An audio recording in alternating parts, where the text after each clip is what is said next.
ये पीआईए के साथ क्या हो गया? पीआईए क्या थी? कैसे कोड़ियों के दाम बिक गई? अब 30 से 50 जहाज होने के बाद हमने पर एरोप्लेन 100 से 150 मुलाजमीन रखते हैं। 7,500 मुलाजमीन फिर भी हमारे ज़्यादा है। हर मुश्किल का एक हल होता है। 1000 सक्सेस के तरीके हैं तो सबसे अच्छा तरीका है कि यूज प्रूवन सक्सेस मेथड्स। इस मुल्क के माशी मसाइल क्या हैं? अलार्मिंग बात यह है कि पाकिस्तान की 40% आबादी पॉवर्टी लाइन के नीचे।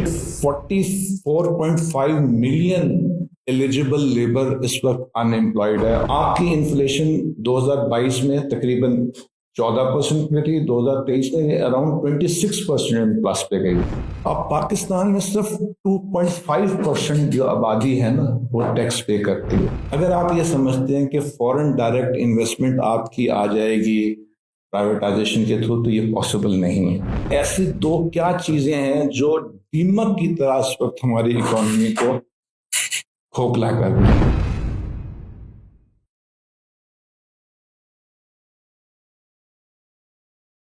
बिस्मिल्लाहिर्रहमानिर्रहीम। नाज़रीन, फ्लैश लाइन की पॉडकास्ट सीरीज से कामरान मलिक का सलाम पहुंचे। दिन ब दिन जो हालात पाकिस्तान के जिस तरफ जा रहे हैं और ऐसी ऐसी चीज़ें रुनुमा हो रही हैं कि जिन्होंने मुझे सोचने पर मजबूर किया कि मैं क्यों ना कोई एक ऐसा टॉपिक लेकर आऊं कि जो इस वक्त जो पाकिस्तान के माशी मसाइल हैं उनको टच ज़रूर करता हूं। तो ऐसे तमाम सिचुएशन में मैंने बड़ा तलाश किया कि मैं किसी एक ऐसी शख्सियत को लेके आऊं जो पाकिस्तान की माशी सूरत हाल के बारे में ना सिर्फ बताएं बल्कि वो ये भी बताएं कि इस माशी सूरत हाल को बेहतर कैसे किया जा सकता है। मैं ज़्यादा डिटेल में अब नहीं जाऊंगा। बेसिकली मेरा ख्याल है कि हम स्ट्रेट अवे जाते हैं सलमान कैसरानी साहब की तरफ। सर, कैसे हैं आप? बहुत मेहरबानी। फर्स्ट ऑफ ऑल बहुत बहुत शुक्रिया आपका आने का सर। आपको मैंने दावत दी और आप इतनी आपकी शफकत है कि आपने मेरी दावत को फौरन कबूल किया। आपकी लाइफ में के कुछ ऐसे पहलू भी हैं जो बड़े इंपॉर्टेंट हैं, जो मुश्किलात हैं जो आपने देखी हैं और उन मुश्किलात से आपने जिस तरीके से इस मुल्क को सर्व किया है, कुछ थोड़ी सी रोशनी उस पर डालें, फिर हम आगे चलेंगे सर। देखिए, हर मुश्किल का एक हल होता है। ठीक है, मुश्किलात ऑर्गेनाइजेशंस में भी आती हैं, मुश्किलात मुमलिकतों में भी आती हैं, मुश्किलात इंडिविजुअल घरानों में भी आती हैं, लेकिन असल हल ये है कि आप उस मुश्किलात से किस तरीके से निकलते हैं। और वो तरीका कहते हैं ना कि प्रूवन सक्सेस मेथड्स होने चाहिए। अगर आप पास 1000 सक्सेस के तरीके हैं तो सबसे अच्छा तरीका है कि यूज प्रूवन सक्सेस मेथड्स। इसी तरीके से जब मैं मुख्तलिफ ऑर्गेनाइजेशंस में गया तो वो इमर्जिंग स्टेजेस पे थी। मतलब पीएसओ का न्यू विजन लॉन्च हो रहा था। इसी तरह जब हम एफडब्ल्यू में थे तो एफडब्ल्यू में public private partnership launching stages पे था, तो उसको हम लेके आगे चले और अल्हम्दुलिल्लाह अल्लाह ताला ने कामयाबियां। लेकिन आज इस मुल्क की बात करें कि इस मुल्क के माशी मसाइल क्या हैं और उन माशी मसाइल से किस तरीके से निकला जा सकता है। ठीक है ना, एक मसले बताना तो बहुत आसान है, क्रिटिसाइज करना आप मुझे किसको कहें, मैं 25 चीजें क्रिटिसाइज करके बता दूं, लेकिन उनका हल क्या है वो मैं बताना चाहता हूँ। इमीडिएट दो ऐसी प्रॉब्लम्स क्या हैं जिसको हमें फौरी तौर पे एड्रेस करना चाहिए। अब किसी भी कामरान मुल्क के अगर आपने माशी तौर पे उसको एनालाइज करना हो तो कुछ बेंचमार्क्स होते हैं कि वो बेंचमार्क्स जिससे ये जाहिर होता है कि मुल्क इस वक्त है कहाँ।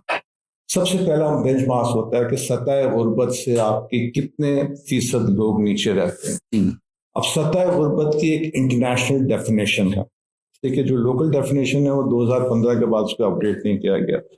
वो है रजा के तौर पे 2350 कैलोरीज इनटेक पर पर्सन है। ओके।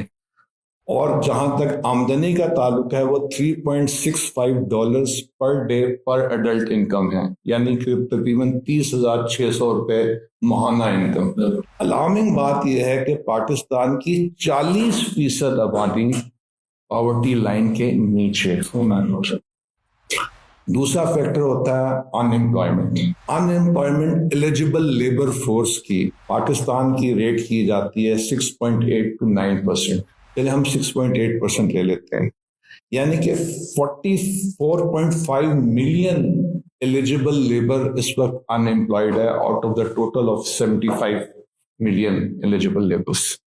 फिर आ जाता है आपका जीडीपी ग्रोथ आ जाती है। जीडीपी ग्रोथ जो फिस्कल ईयर 23-24 में टारगेट किया जा रहा है वो तकरीबन अब रिवाइज हुआ है वो 2.6% है, जबकि ग्लोबल जीडीपी ग्रोथ जो है वो 3% है और इंडिया की जीडीपी 8.2%। पिछला फिस्कल ईयर अगर देखा जाए 22-23 का, तो हमारा जो नॉमिनल जीडीपी थी वो 370 बिलियन यूएस डॉलर से गिर के 340 बिलियन यूएस डॉलर्स पे आ गई, जबकि ग्लोबल जीडीपी उस वक्त 3.3% पे थी और इंडिया की जीडीपी 7% पे थी। अब कामरान ये इंडिकेटर्स हैं, ठीक है ना, कि हम इस वक्त कहाँ खड़े हैं। इन्फ्लेशन आपकी पिछले 70 साल से कभी भी 10% से ज्यादा नहीं गई। आपकी इन्फ्लेशन 2022 में तकरीबन 14% पे थी, 2023 में अराउंड 26% प्लस पे गई। फिर आपका आ जाता है कि टैक्स टू जीडीपी रेशो। अब पाकिस्तान में सिर्फ 2.5% जो आबादी है ना वो टैक्स पे करती है और हमारी tax to GDP ratio around 10% है, जबकि एशिया पैसिफिक की टैक्स टू जीडीपी रेशो 19.5%। फिर कुछ और फैक्टर्स आ जाते हैं, यानी कि आपकी डेट टू जीडीपी रेशो, यानी कि आपका जो टोटल कर्जे का हुजूम है वो 265 अरब डॉलर्स का है और आपकी जो इकोनॉमी की वर्थ है वो वर्ल्ड बैंक के हिसाब से 345 बिलियन यूएस डॉलर है, आईएमएफ उसको 370 है। ये वो पैमाना है कि वो बताता है कि आपकी कैपेबिलिटीज कितनी हैं कर्ज को वापस करने की। अब ये सारी चीजें हैं जो कि इस वक्त ग्राउंड सिचुएशन है। अब ग्राउंड सिचुएशन वही ना, एतराज तो कर दिया, अब इसको ठीक किस तरह से किया जा सकता है, ठीक है। अब वो कहते हैं ना, वो पेंटिंग लगाई तो पेंटिंग में नुक्स बताए तो 25 नुक्स बता दिए, उन्होंने कहा कि ठीक करो तो किसी ने ठीक कर। मैं आपको रीवैम्पिंग ऑफ इकोनॉमिक पॉलिसीज बताता हूँ जो लॉन्ग टर्म है, शॉर्ट टर्म में आपको इमीडिएट शॉर्ट टर्म में बताऊँ। सबसे पहले we should protect Pakistan from debt based investments. मसलन जो कर्ज लेके आप इंफ्रास्ट्रक्चर डेवलप करते हैं उसको अवॉइड करें, इसलिए कर्ज जो है उस पर एक सर्टेन इंटरेस्ट रेट है जो अल्टीमेटली इस कौम ने वापस करना है। ये कोई ग्रांट नहीं है, ये कोई एड नहीं है, ये एक लोन है जिसके तहत आप एक इंफ्रास्ट्रक्चर डेवलप कर रहे हैं। एग्जाम्पल मैं आपको देता हूँ मुल्तान सखर मोटरवे की। इसके कामरान ईयर्स को नोट कीजिएगा। 2014 में इसको कंसीव किया गया, 2016 से 2019 में इसको तामीर किया गया। ये 6 लेन मोटरवे है। इसकी पर लेन किलोमीटर कॉस्ट जो 2014 में कंसीव की गई थी और 2016 से 19 के दरमियान बनाई गई थी वो उस कॉस्ट से ज्यादा है जो आजकल NHA 2024 में पे कर। तो सर सॉरी मैं आपकी बात करता हूँ अभी, ठीक है आप बता रहे हैं, आपने तो पहला पॉइंट ये दे दिया कि ये जो हम कर्जे लेके जो कोशिशें कर रहे हैं तो ये तो मतलब एक आम घर की मिसाल है ना सर। घर भी कर्जों पे तो नहीं चल सकते, अगर आपने कर्जे भी उतारने हैं तो घर के सारे लोग भी काम कर रहे हो तो कर्ज उतारना मुश्किल हो जाता है। देखो तो सर अगर हम कर्ज ना ले तो फिर क्या करेंगे, मतलब किस तरीके? यही इसको मैं हल बता रहा हूँ जी, देखिए। और इसी तरह मैंने आपको बताया जो IPPs में हमने 1990 की दहाई में गलतियां की, ठीक है। अब हमने ये हमारा पहला पिलर है, कर्ज को अवॉइड किस तरह से किया जाता है। अवॉइड करने का मैं इन तीनों पिलर्स के बताने के बाद आपको बताऊंगा अवॉइड किस तरह से हो गया। पहला पिलर तो हो गया कि आप कर्ज लेके इंफ्रास्ट्रक्चर डेवलप ना करें, ठीक है। दूसरा यह है कि प्रोटेक्ट पाकिस्तान की इकोनॉमिक एसेट्स। स्टील मिल हमारा इकोनॉमिक एसेट है, PIA हमारा इकोनॉमिक एसेट है, रेलवे इकोनॉमिक एसेट है, वापडा इकोनॉमिक एसेट्स है, OGDCL है, PPL है, PSY इकोनॉमिक एसेट्स है। यस, इनको आपने प्रोटेक्ट करना है किस तरह से, कॉर्पोरेटाइजेशन करके। इनकी जो बैलेंस शीट है और क्रेडिट वर्दीनेस है उसको इम्प्रूव, आप कह रहे हैं ना किस तरह से उसको इम्प्रूव करना है, किस तरीके से, कॉर्पोरेटाइजेशन के थ्रू। और कॉर्पोरेटाइजेशन किस तरह से करनी है, पब्लिक प्राइवेट पार्टनरशिप के थ्रू। अगर आप ये समझते हैं कि फॉरेन डायरेक्ट इन्वेस्टमेंट आपकी आ जाएगी प्राइवेटाइजेशन के थ्रू, तो ये पॉसिबल नहीं है। किस तरह नहीं है, मैं लॉजिकली बात करता हूँ। ये तो आप एक इन्वेस्टर हैं, आपका ताल्लुक यूनाइटेड स्टेट्स से है, आप पाकिस्तान रेलवे खरीदना चाहते हैं। पाकिस्तान रेलवे का जो रेवेन्यू है वो पाक रुपीस में, जो रिटर्न ऑन इक्विटी आप लेके जाना चाहेंगे अपनी इन्वेस्टमेंट, वो आप डॉलर में लेके जाना चाहेंगे। आपके फॉरेन एक्सचेंज रिजर्व इस बात की इजाजत देते हैं कि आप वो इक्विटी डॉलर्स में बाहर ले जाएं? नॉट एट ऑल, नहीं देते सर। Got it. मैं उस जवाब की तरफ आस्ता आस्ता आ रहा हूं जो आपने पूछा। फिर आप एक इन्वेस्टर हैं, आपके पास ऑप्शन है वियतनाम में इन्वेस्ट करने का, साउथ अफ्रीका में इन्वेस्ट करने का, श्रीलंका में, बांग्लादेश में, भारत में और पाकिस्तान में। तो आप सबसे पहले क्या देखेंगे? सबसे पहले देखेंगे ईज ऑफ डूइंग बिजनेस कहाँ है। फिर आप टैक्स स्ट्रक्चर को देखेंगे कि टैक्स स्ट्रक्चर कहाँ बेहतर है। फिर आप उसके बाद देखेंगे यूटिलिटीज की कॉस्ट है, बिजली की कॉस्ट है, गैस की कॉस्ट है। फिर कनेक्टिविटी आपकी कैसी है, इंटरनेट के कनेक्शंस किस तरह है। फिर आपकी एक्सेस कैसी है। आप इन 5 चीजों को एनालाइज कर लें एज ए इन्वेस्टर, आप पाकिस्तान को किस नंबर पर रखेंगे? ठीक है। तो फॉरेन डायरेक्ट इन्वेस्टमेंट का कहना कि हम प्राइवेटाइजेशन के थ्रू अपने की इकोनॉमिक एसेट्स को बेच के ले लेंगे, तो ये आम ख्याली है। आपकी बात का जवाब यह है कि हमें लोकल इन्वेस्टर्स को इनकरेज करना चाहिए, जो पैसा कमा के पाकिस्तान में ही लगाएं, या एक्सपेट्रिएट पाकिस्तानीज को इनकरेज करना चाहिए जो पैसा लगा के पाकिस्तान में लगाएं। ये 2 पिलर्स हो गए। तीसरा पिलर ये है कि आपको इंफ्रास्ट्रक्चर डेवलप करना है, चाहे वो इंफ्रास्ट्रक्चर इंडस्ट्रियल सेक्टर में हो, चाहे वो एग्रीकल्चर सेक्टर में हो, चाहे सर्विस सेक्टर में हो। उसके बगैर आप जीडीपी टारगेटेड ग्रोथ को नहीं मीट कर सकते। अब इंफ्रास्ट्रक्चर डेवलप करने के लिए मैं आप एक इंफ्रास्ट्रक्चर हब एक ऑर्गेनाइजेशन है जो G21 का इनिशिएटिव है। उसके मुताबिक 2014 से लेकर 2040 तक दुनिया को $93 ट्रिलियन की जरूरत है ग्लोबल जीडीपी टारगेट को मीट करने के लिए, यानी कि $3.8 ट्रिलियन एनुअली रिक्वायर्ड है। डेवलप्ड इकोनॉमीज जो हैं, KSA की, UAE की, वो अपने जो $multi-billion प्रोजेक्ट्स हैं, जैसे नियॉन सिटी हो गया, रेड सिटी, उसमें पब्लिक प्राइवेट पार्टनरशिप को लेकर आ रहे हैं। तो तीसरा हल ये है कि हमें पब्लिक प्राइवेट पार्टनरशिप को की तरफ जाना चाहिए। अब दूसरी बात यह है कि जनाब ऐसी 2 क्या चीजें हैं जो दीमक की तरह इस वक्त हमारी इकोनॉमी को खोखला कर रही। सर लेकिन मेरा एक सवाल है, आपने ये जो 3 पिलर्स की बात, इसमें जो पहला एक आपने पिलर बताया कि जो फॉरेन डायरेक्ट इन्वेस्टमेंट है, उसको फिलहाल फॉर द टाइम बीइंग आप उसको करके, तो आप लोकल जो इन्वेस्टर है या आपका जो इस वक्त आपका बैठा हुआ एक्सपेक्टेड बैठा हुआ है, आप उसको इन्वॉल्व करें। तो मैं सर ये चाहूंगा कि इस वक्त तो सर पाकिस्तान के अंदर जो बैठा हुआ इन्वेस्टर, उसका माइंड भी बिल्कुल वही बना हुआ है जो इस वक्त एक फॉरेनर का बना हुआ है कि why I should invest in Pakistan. तो आप कह रहे हैं वो इनकरेज करें, उसके लिए मतलब आप क्या समझते हैं, कैसी चीज की जाए कि वो इनकरेज हो गई, यार ठीक है मैं यहाँ पैसा लगाता हूँ। देखिए, आज की जो पॉडकास्ट है उसका एंड नेट रिजल्टेंट यही है कि उनको किस तरीके से इनकरेज किया जाए। स्टेप वाइज इनकरेज करेंगे, ठीक है। लेकिन ऐसे नहीं होगा कि डायरेक्ट एक इन्वेस्टर को पकड़ के ले आए और हम उसको इनकरेज करें। मैं स्टेप वाइज, पहला स्टेप क्या है मैं आपको बता रहा था। सबसे पहली चीज है जो हमारी स्टेट ओन्ड एंटरप्राइजेज हैं, SOEs हैं। मैंने कहा 2 चीजें दीमक की तरह काट रही हैं। SOEs जो हैं वो हर साल 905 बिलियन रुपीस का लॉस कर रही हैं, और जो कि पिछले साल की निस्बत तकरीबन 23% ज्यादा होता जा रहा है। फिर हमारा सर्कुलर डेप्थ है जो कि हमारे एनर्जी सेक्टर और हमारे पेट्रोलियम सेक्टर को और गैस सेक्टर को इम्पैक्ट करता है। वो तकरीबन 2.30 ट्रिलियन रुपीस तक पार है। अब ये दोनों चीजें बढ़ती जा रही हैं और हमारी इकोनॉमी को खोखला करती जा रही है। आपने पूछा तरीकाकार क्या है? तरीकाकार ये है कि हम जो ब्लू चिप कंपनीज हैं 100 इंडेक्स की, उनकी हम एक SPV बनाएं।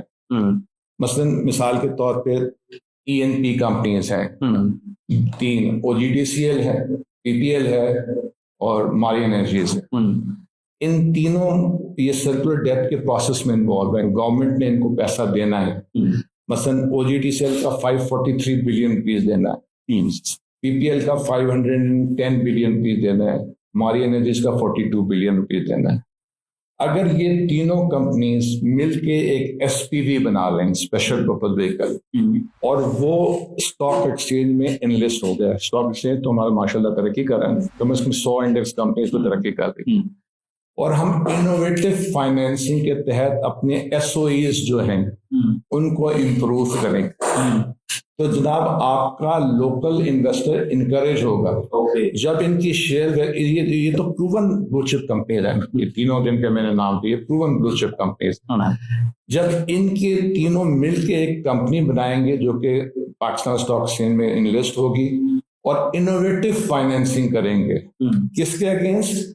जो आपकी स्टेट ओन ऑर्गेनाइजेशन है, स्टेट ओन एंटरप्राइज है, उनको खड़ा करने के लिए।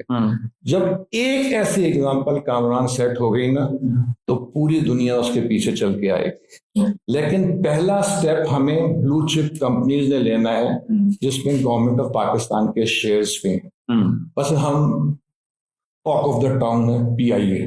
नेक्स्ट क्वेश्चन ये था कि सर ये PIA के साथ क्या हो गया, PIA क्या थी और ये कैसे कोड़ियों के दाम बिक गई, और ये हम अगर चाहें तो उसको कैसे रोक सकते हैं, थोड़ा इसके ऊपर।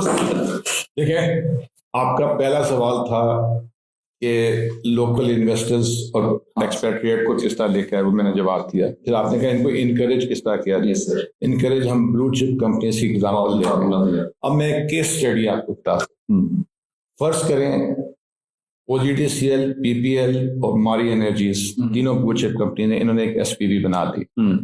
हमारे पास एलिंग SOE है PIA। हम सबसे पहले PIA की हिस्ट्री देखेंगे, ठीक है? आपको शुरू से तशखीस करनी है ना। PIA की हिस्ट्री क्या है? 1955 में जिसकी बुनियाद रखी गई। This organization was known for its service, yes, its latest aircraft fleet और its international routes।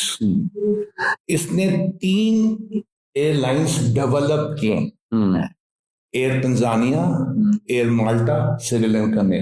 अच्छा, 3 डेवलप किए, ठीक है।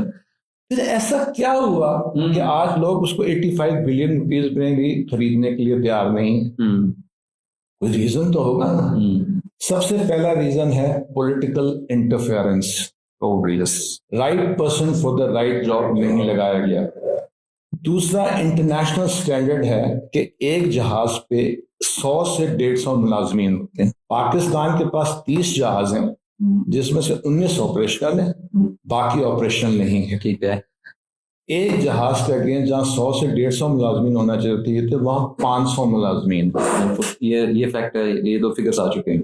दूसरा, फाइनेंशियल रिस्क मैनेजमेंट। 803 अरब रुपए के कर्जे हैं पाकिस्तान इंटरनेशनल एयरलाइन, और 80 to 100 बिलियन ईयरली लॉस कर रही है। तीसरा, वही ऑपरेशनल मिसमैनेजमेंट है, स्पेयर पार्ट्स नहीं है। आपके 30 में से 19 जहाज ऑपरेशनल है, बाकी आप कराची में एयरपोर्ट पे जाएं, आपको जंग खड़ा हुआ जहाजों का नजर आएगा।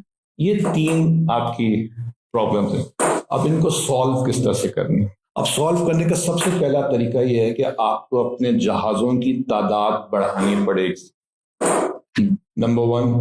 नंबर 2, आपको जो आपके मौजूदा फ्लीट है इसको बेहतर करना पड़ेगा, और एक आपको एस्टिमेट निकालना पड़ेगा कि आपको कितने पैसे की रिक्वायरमेंट। मसलन मैं इन 30 जहाज़ों को, ये सारी एविएशन इंडस्ट्री के स्टैंडर्ड फिगर्स की मैं बात कर रहा हूँ, इन 30 जहाज़ों को इंटरनेशनल स्टैंडर्ड पे लाने के लिए आपको $50 मिलियन पर ईयर पर एयरक्राफ्ट की जरूरत है। तब इसका रेवेन्यू आपको $55 मिलियन पर एरोप्लेन पर ईयर मिल जाएगा। आपको शॉर्ट हॉल के लिए कम से कम 5 जहाज हर 10 साल में खरीदने हैं। वो आपकी कैपिटल लीज होगी। कैपिटल लीज होती है कामरान, जब आप एक लीज अमाउंट पे करते हैं, at the end of the lease period वो प्रॉपर्टी आपकी हो जाती है। तो आपने 5 जहाज हर 10 साल बाद ऐड किए, शॉर्ट हॉल के जो 100 सीटर होते हैं। $5 मिलियन इसकी लीज है, इसके ऑपरेशनल एक्सपेंस $12 मिलियन आते हैं, और इसकी जो रेवेन्यू है वो $28 मिलियन का है। वो ये शॉर्ट हॉल के लिए बात करता हूँ। अब लॉन्ग हॉल के लिए आपने ऑपरेशनल लीज लेनी। ऑपरेशनल लीज क्या है कि वो आपके जो एंड ऑफ द लीज आपको एरोप्लेन वापस करना पड़ता है।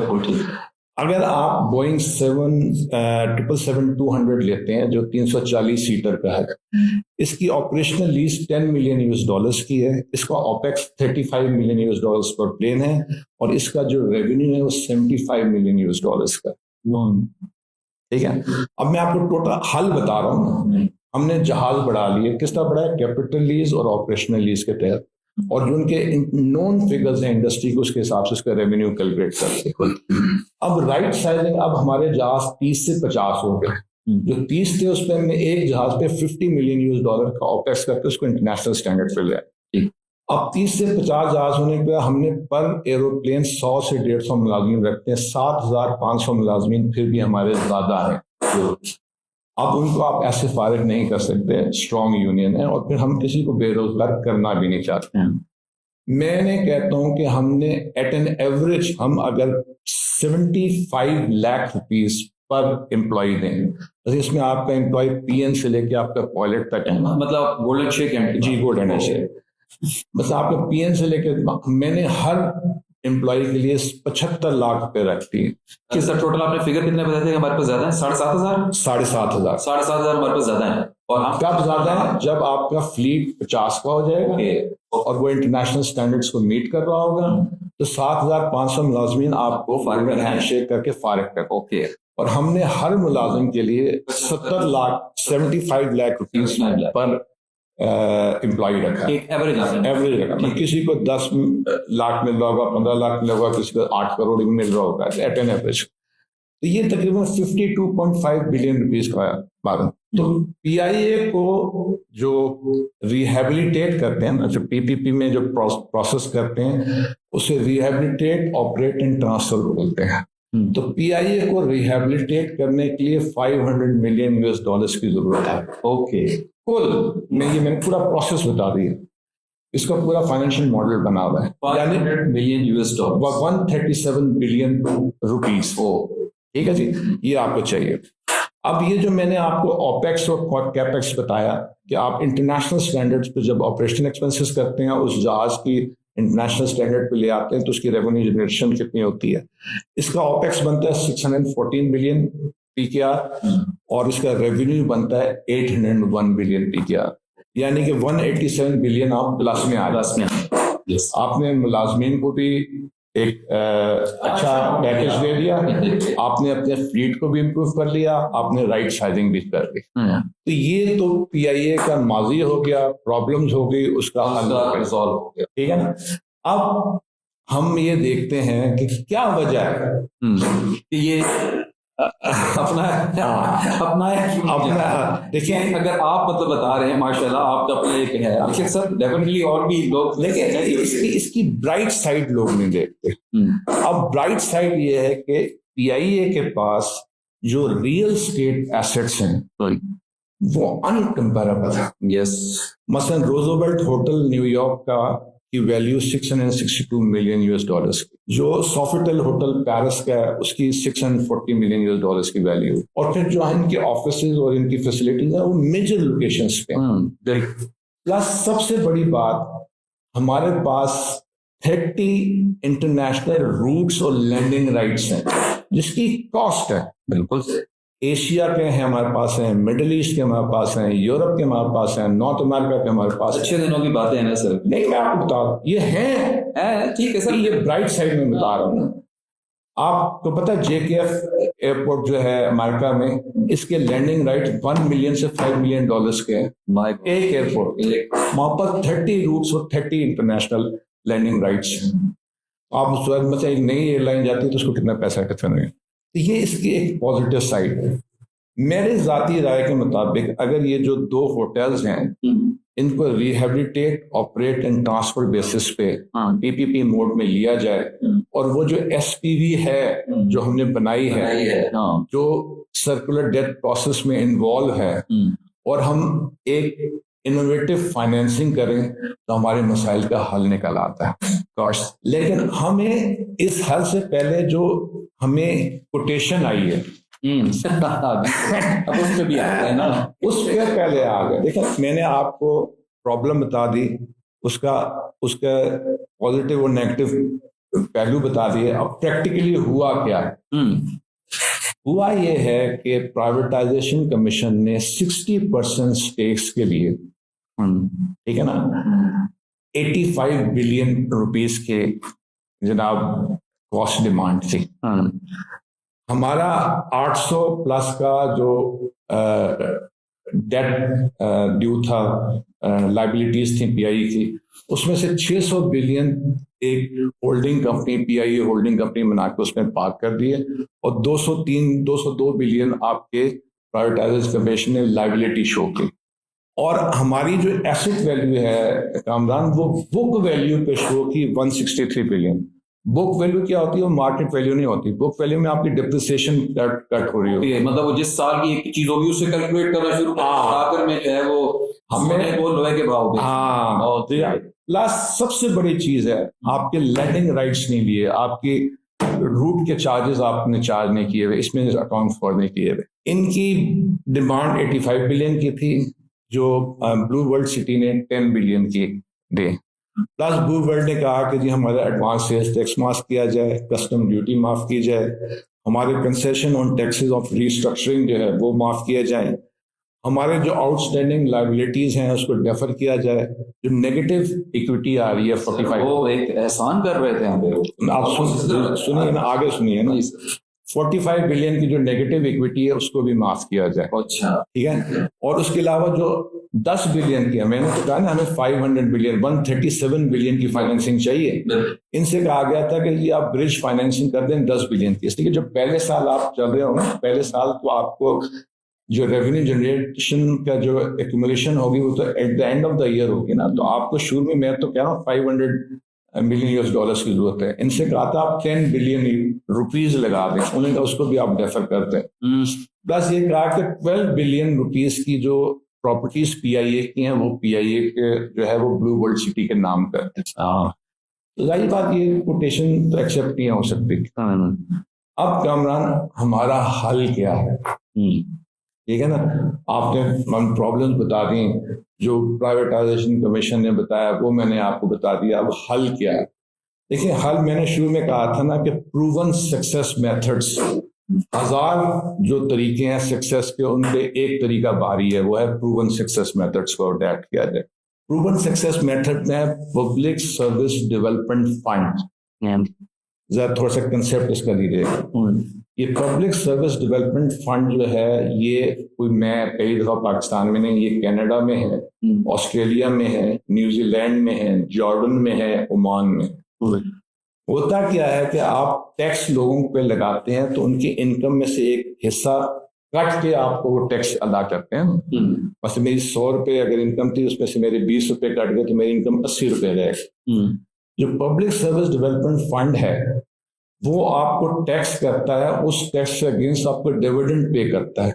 आप टैक्स करते हैं, आप मजीद अमीर और बेहतर हो जाते हैं। अच्छा मैम, अब पब्लिक सर्विस हमने क्या किया, हम पब्लिक प्राइवेट पार्टनरशिप के through rehabilitate, operate and transfer एक प्रोसेस है, यानी कि आपने चीज को पीआईए को बेहतर किया, उसको ऑपरेशनल किया, उसमें से अपनी इक्विटी वापस ली और उसको फिर वापस एक नॉमिनल अमाउंट पे वापस गवर्नमेंट ऑफ पाकिस्तान को दे दी। अब रिहेबिलिटेशन, ऑपरेशन और ट्रांसफर के लिए हमें 25 साल दरकार है, जो उसका पीरियड, जो कंसेशन पीरियड इसको कहते हैं। अब हमारे 3 टारगेट्स हैं। सबसे पहला टारगेट है 202 बिलियन जो कि लाइबिलिटी है। ओके, ठीक है, ठीक है। दूसरा टारगेट है कि हमें जो प्राइवेटाइजेशन कमीशन ने 85 बिलियन 60% स्टेक्स के अगेंस्ट मांगा है, हम 85 की जगह 100 बिलियन देने के लिए तैयार है, मेरा जो मॉडल है। तीसरा ये है कि जनाब आपने जो इसको रिहेबिलिटेट करना है उसके लिए आपको 137 बिलियन चाहिए। ठीक है, तो 3 रड़ियां हो गई।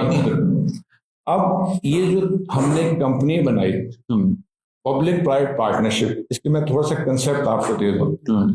जब आपकी एक गवर्नमेंट एंटिटी और एक प्राइवेट सेक्टर ऑर्गेनाइजेशन जो है, ये आपस में अपने रिसोर्सेज ज्वाइन करके कोई भी प्रोजेक्ट ज्वाइंटली एग्जीक्यूट करती हैं in the best interest of the general public. ये बड़ा इंपॉर्टेंट है, पीपल फर्स्ट का कंसेप्ट, उसको पब्लिक प्राइवेट पार्टनरशिप कहते हैं। अब जनरल पब्लिक के बेस्ट इंटरेस्ट में किस तरह से काम हो रहा है, ये 3 ब्लू चिप कंपनीज मैंने उठा ली हैं। ठीक है, जो सर्कुलर डेथ में, जिनका मैंने आपको बताया 540, 510 और 45 बिलियन ड्यू है, गवर्नमेंट ने इनको देना है। गवर्नमेंट वो पैसा तो वापस कर नहीं रही, लेकिन उसके अगेंस्ट काइबर +2% पे इंटरेस्ट पे कर रही। लॉस हो रहा है ना गवर्नमेंट। हमने वो जो 202 बिलियन की लाइबिलिटी थी कामरान साहब, उसको क्लीन स्वाइप कर दिया, यानी क्या सर्कुलर डेट में से उसको माइनस कर दिया और ये वाला जो लाइबिलिटी थी इसको जीरो कर दी। ठीक है, इसमें फायदा क्या हुआ? गवर्नमेंट जो 202 की लाइबिलिटी थी उसकी कम हो गई और जो वो इंटरेस्ट पे कर रही थी वो अब उसको इंटरेस्ट पे नहीं करना पड़ेगा। जो ये 3 कंपनीज थी इनकी 200 बिलियन की जो लाइबिलिटी कम हुई उसके अगेंस्ट इनको एक एसेट मिल रहा है, जो मैं आपको बता रहा हूँ, जो मैं आपको स्लाइड भी आप शो कीजिएगा। ये पाकिस्तान इंटरनेशनल एयरलाइन की वर्थ 1.2 बिलियन US डॉलर्स है। 137 बिलियन रुपीस की मिनिमम वर्थ है, उसके अगेंस्ट इनको ये प्रॉपर्टी मिल रही है। ठीक है ना। प्लस हमने 85 की जगह 100 बिलियन ऑफर किया है कि हम ये जो 2 होटल्स हैं इनकी हम लाइबिलिटीज भी उठाएंगे, इनको ऑपरेट भी करके देंगे और उसके बाद आपको वापस ट्रांसफर कर देंगे। ये rehabilitate operate and transfer process है। तो पहला 200 बिलियन की लाइबिलिटीज तो इधर से इक्वेट हो गई। अब आ जाता है 100 बिलियन। 100 बिलियन हमने क्राउड फंडिंग के तहत इकट्ठा करना है। अगर आपके पास 100 रुपए हैं, आप इसको शेयर्स फ्लोट करना चाहते हैं, आप 100 रुपए के 10 शेयर भी फ्लोट कर सकते हैं, 10-10 रुपए के। आप 100 रुपए के 100 शेयर भी फ्लोट कर सकते हैं। क्राउड फंडिंग में आपका स्फेयर ऑफ बाइंग शेयर बढ़ जाता है, अमाउंट कम हो जाता है। अब हमारा टारगेट है मतलब इसको मैं सिंपल अल्फाज में अपने व्यूअर्स के लिए, जैसे एक कमेटी डलती है 50,000 रुपए की और हम बंदे कमेटियों वाले ज्यादा ले लेते हैं ताकि 500 रुपए आ जाए। Yes. और ज्यादा लोग दे सकें। ज्यादा लोग। ओके सर, ठीक। अच्छा, फिर इसमें जो पब्लिक सर्विस डेवलपमेंट फंड है उसमें ये जो पैसा देंगे उसके अगेंस्ट इनको डिविडेंड मिलेगा। वो मिशन आप आजकल जैसे आप बिजली के बिल में PTV का टैक्स पे करते हैं जी सर, लेकिन उसके अगेंस्ट आपको डिविडेंड तो नहीं मिलता। नहीं। हम पब्लिक सर्विस डेवलपमेंट फंड एक एक्ट के तहत लॉ बनेगा, उस लॉ के तहत क्राउड फंडिंग होगी। क्राउड फंडिंग की 3 कैटेगरीज हैं कि वो उसको डिविडेंड किस तरह मिलेगा। इसका डिनोमिनेटर सिर्फ 500 रुपए का, यानी कि एक बंदा 500 रुपए का शेयर खरीदेगा। सबसे पहली कैटेगरी क्या होगी? जितने भी NIC कार्ड होल्डर्स हैं, ठीक है, NIC कार्ड होल्डर्स 122 मिलियन हैं। अगर इसमें से 30% लोग भी हमारी ये जो पब्लिक सर्विस डेवलपमेंट फंड में आते हैं तो हमारा टारगेट मीट हो जाता है। इस तरीके से कि हर NIC कार्ड होल्डर ने एक शेयर खरीदना लाजमी है, मिनिमम 500 रुपए का। उस 500 रुपए के अगेंस्ट 3 साल में उसको इंफ्रास्ट्रक्चर बॉन्ड इश्यू होगा। उस इंफ्रास्ट्रक्चर बॉन्ड पे उसको हर साल 18% प्रॉफिट मिलेगा। पहले साल भी 18 मिला, दूसरे साल भी 18 मिला, तीसरे साल भी 18 मिला और तीसरे साल उसके 500 रुपए की वापस हो गए। 18% सर? जी, आपका बैंक आजकल 11% पे आ सर, 10, 11, 12 मैक्सिमम। तो ये वर्केबल है ना सर? बिल्कुल। 500 मैंने जब ये कहा, मैंने अपने जो मेरे गांव में मुलाजिम है एजाज 25 साल से मेरे साथ है, मैंने उसको ध्यान में रखा। आया वो 500 रुपए लगा सकता है या नहीं लगा सकता? मैंने कहा 500 रुपए वो लगा सकता है और जबकि 500 पे उसको 18% इंटरेस्ट मिलेगा और 3 साल बाद उसको 500 वापस भी मिल जाएंगे, तो बड़ी खुशी से लगाएगा। और वो स्टॉक मार्केट में ट्रेड हो रहा होगा वो शेयर, वो 500 का 5000 पे भी पहुंच सकता है। ठीक है जी, नंबर 1। नंबर 2, हमारे टैक्स पेयर्स हैं। अब एक्टिव टैक्स पेयर्स हमारे 5.67 मिलियन। ठीक है, अब उसमें से अगर 20% भी इस पब्लिक सर्विस डेवलपमेंट फंड के तहत हमारे साथ आए और हम उनको प्रेफर्ड शेयर्स इशू करें। प्रेफर्ड शेयर्स होते हैं कि आप एक शेयर वैल्यू की मिनिमम इंटरेस्ट रेट डिफाइन कर देते हैं, यानी हमने प्रेफर्ड शेयर में 17% आपको डिसाइड कर दिया कि आप हर टैक्स पेयर 2,500 रुपए के शेयर लेने का पाबंद होगा। उस पे उसको 17% तो मिनिमम मिलेगा ही मिलेगा। ज्यादा अगर आप शेयर वैल्यू स्टॉक में बढ़ गई तो ज्यादा बढ़ सकती है, लेकिन कम में उसको 17 से कम नहीं मिलेगा। तो अगर ये सिर्फ 20% भी जो हमारे एक्टिव टैक्स पेयर लिस्ट में से लोग आते हैं तो हमारा टारगेट पूरा हो जाता है। बस ठीक है ना, कितना? 17%। मतलब सर, मैं आपकी बात सुन रहा हूँ और मैं अभी कह रहा हूँ कि मैं और मेरे सारे घर वाले तमाम वो जो टैक्स पेयर्स भी हैं और जो नहीं भी हैं, जो नहीं है वो 500 रुपए वाले खाते में आ जाएंगे और हम सारे दूसरे खाते में। We are ready to. 2,500 आजकल बर्गर की कॉस्ट आ जाती है। मैं अभी मेरा बेटा कॉफी पी के 2,500 रुपए देख, ऐसे ही सर। अच्छा, तीसरी लिस्ट आ जाती है AOP, एसोसिएशन ऑफ पर्सनल।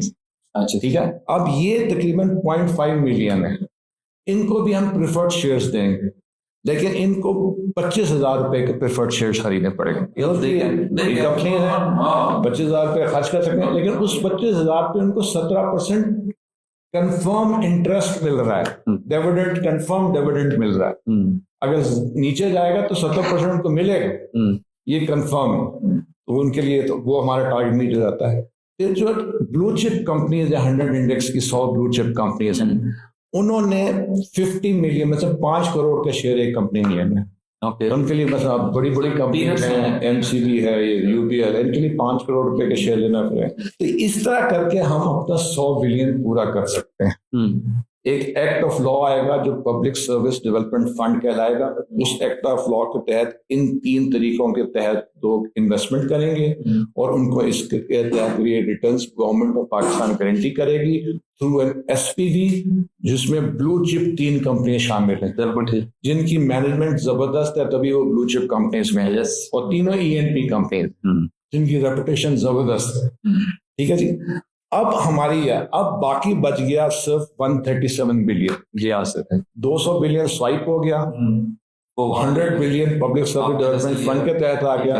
अब 500 मिलियन हमें चाहिए। आप किसी से पूछ लें कि PIA को रिहेबिलिटेट करने के कितना पैसा चाहिए, और ये भी ब्रिज फाइनेंसिंग है, जब तक उसका रेवेन्यू शुरू हो जाएगा, ठीक है नहीं, तो आपको वो ये blue chip companies debt equity basis पे बैंक से रेस कर सकते हैं 70-30 की रेशो पे। बैंक के जो आजकल एसेट वर्सेस डिपॉजिट रेशो है वो बेतहाशा बढ़ी हुई है, बिल्कुल ऐसे, ठीक है ना। आपके डिपॉजिट ज्यादा है एसेट्स से, तो बैंक को सिर्फ 95 बिलियन की फाइनेंसिंग करनी है। किस बेसिस पे कि 100 बिलियन आपका इकट्ठा हो चुका है पब्लिक सर्विस डेवलपमेंट फंड के तहत, 200 बिलियन आपकी जो लायबिलिटी थी वो लायबिलिटी फ्री हो चुकी है। Bank would love to do that. और ये जो कंपनीज हैं 3, इनको सिर्फ 42 बिलियन रेस करना है ब्लू चिप कंपनीज के। तो आपके तीनों मसाइल हल हो गए। आपका PIA 50 जहाजों के साथ इंटरनेशनल स्टैंडर्ड के आ गया, और इस सारी इन्वेस्टमेंट के फाइनेंशियल मॉडल के रिजल्ट्स बड़े बेहतरीन है। उसकी प्रोजेक्ट IRR 26.7% बनती है, और इक्विटी IRR जो इक्विटी लगा रहे हैं वो 42.2% बनती है, और इसका पे बैक 6 साल में हो जाता है, और 25 साल आपके पास। ये कोई भी एक ऐसा मोस्ट लिक्विडेटिव प्रोजेक्ट हो सकता है। यस, और 6 साल में इसका आपका पे बैक पीरियड। तो मैं तो कहता हूँ ये आपने कहा, जिस दिन ये आपने कहा ना लोग किस तरह से इनकरेज हो, आप ये पहला एक्सपेरिमेंट करके देखें। ब्लू चिप कंपनीज देखिए विन-विन सिचुएशन है। ब्लू चिप कंपनीज ने क्या है, उन्होंने बेसिकली तो 42 बिलियन रुपीज इन्वेस्ट किया ना। उनकी 200 बिलियन की लायबिलिटी जो कि डेट लायबिलिटी थी, क्योंकि सर्कुलर डेट बढ़ता ही जा रहा था, वो पे ऑफ हो गई। प्लस ये है कि आपने एक एसेट एक्वायर कर लिया, आप पास मैनेजमेंट स्किल्स हैं, आप ब्लू चिप कंपनी है, आपने उसको एक्वायर कर लिया, उसके फाइनेंशियल रिजल्ट शानदार हैं। 25 साल का आपका कंसेशन पीरियड है, 6 साल में आपका पे बैक है, 42% आपकी रिटर्न ऑन इक्विटी। तो ये वो तरीका है जिसके तहत आप रिवाइव कर सकते हैं। किसी आप PIA के पास स्टेज में आ रहे हैं, जिस दिन आपकी PIA की सक्सेस स्टोरी आ गई, यकीन कीजिए SOEs लोग ढूंढ रहे होंगे, ब्लू चिप कंपनीज वाले SOEs। जिस दिन ब्लू चिप कंपनीज इन्वॉल्व हो गई, और उस दिन आपका नॉर्मल जो आपका कह रहे थे मोटिवेट किस तरह होगा, आपका जो लोकल इन्वेस्टर मोटिवेट होगा, आपका एक्सपेट्रिएट पाकिस्तानी मोटिवेट होगा, और हम ये तमाम आप PIA का एक्सपेरिमेंट इस तरह करके। अच्छा, ये को मैंने ऐसी चीज नहीं बताई जो मैंने पहिया इजाद की है, मैंने आपको बताया, मैंने मुल्क बताया जहां ये चीजें इंप्लीमेंट हुई।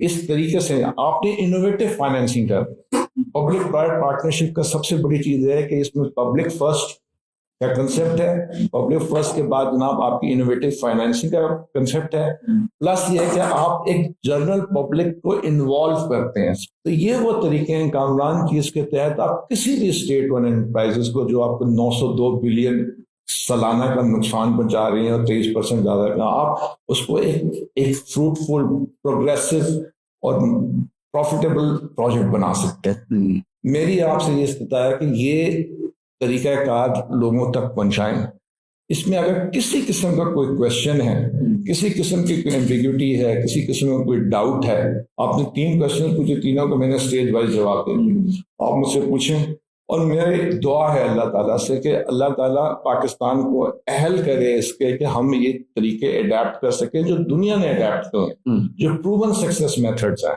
और हम पाकिस्तान को इन मुश्किलात से निकालें। थैंक यू वेरी मच, बहुत बहुत शुक्रिया।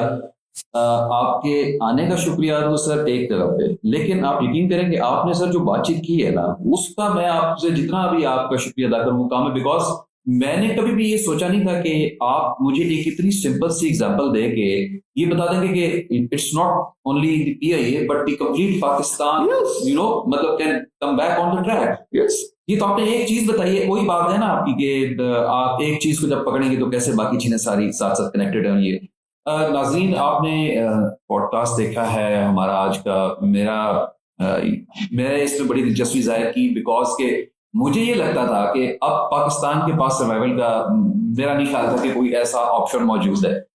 और सलमान साहब ने जिस तरीके से ना सिर्फ ये कि पाकिस्तान के जो माशी मसाइल हैं उनके बारे में बात की, और जिस तरीके से उन्होंने पीआईए जो कि एक हमारी इस वक्त एक दुखती रग है और डूबती जा रही है और समझ ये नहीं आ रही है कि क्या किया जाए, उसका एक इंतहाई आसान सा एक फार्मूला दे दिया है। नाज़रीन, हम अपने घरों में रहते हैं, हमारे घरों में भी इस तरह के माशी मसाइल आ जाते हैं, लेकिन हम ये नहीं करते कि हम उस हिस्से को काट देते हैं। ये नहीं है कि वो कोई नासूर हम उसको बना देते हैं, हम उसके लिए कोई ना कोई दवा कहीं ना कहीं से ढूंढते हैं, और दवा लगते ही वो चीज जो नासूर की तरफ जा रही होती है वो आहिस्ता आहिस्ता अफजाइश करती है और हमारे जिस्म का वही हिस्सा वापस आ जाता है। हमारे घर का वो फर्ज जो कटने वाला होता है वो वापस आ जाता है। अपने घर में लोग अपने नशेई बच्चों को भी तो वापस कैसे रिवाइव करके लेके आते हैं। तो वो यही एक हमारे मुल्क के मुख्तलिफ जो शोबे हैं ये जिस तरीके से जा रहे हैं नीचे, तो सलमान साहब ने जिस तरीके से हमें एक सिंपल एक पीआईए का फार्मूला बता दिया है कि वो एक कितनी एक महंगी हमारी एक कोऑपरेटिव हमारा एक सिस्टम है, और हम बेसिकली उसको कितना सस्ते तरीके से उसको बेच रहे बल्कि फेंक रहे हैं, जान छुड़ाने वाली बात कर रहे हैं। जबकि अगर हम ये चाहें तो ना सिर्फ पीआईए, एक तो ये कि उनके फ्लीट में इतना बड़ा इजाफा हो जाता है और वो वापस अपने पैरों पे भी खड़े होते हैं, बल्कि उसकी वजह से पाकिस्तान को भी बहुत फायदा होता है। मेरा ये तमाम वो लोग जो ये देख रहे हैं, इन सबसे मेरी ये गुजारिश है कि प्लीज इस पॉडकास्ट को जितना फैला सकते हैं फैलाएं, और उन कानों तक, उन ऐवानों तक पहुंचाएं जो ये समझते हैं कि पीआईए के पास अब सर्वाइवल का कोई हल नहीं है। और आपके पास कोई भी क्वेश्चंस आते हैं जहन में, डेफिनेटली आपके जहन में आएंगे, बहुत से आएंगे, तो आप जरूर कमेंट सेक्शन में जाएं, अपना क्वेश्चन पोर्ट्रे करें, सलमान साहब तक हम आपका क्वेश्चन पहुंचाएंगे। और ये बात नहीं कि हम इनको अब जाने देंगे यहाँ से, हम इनको गाहे बगाहे यहाँ पे लेकर आएंगे मजीद और प्रॉब्लम्स और मसलों के साथ। तो इंशाल्लाह जी दोबारा मुलाकात होगी, और तब तक के लिए इजाज़त दीजिए। अल्लाह हाफिज।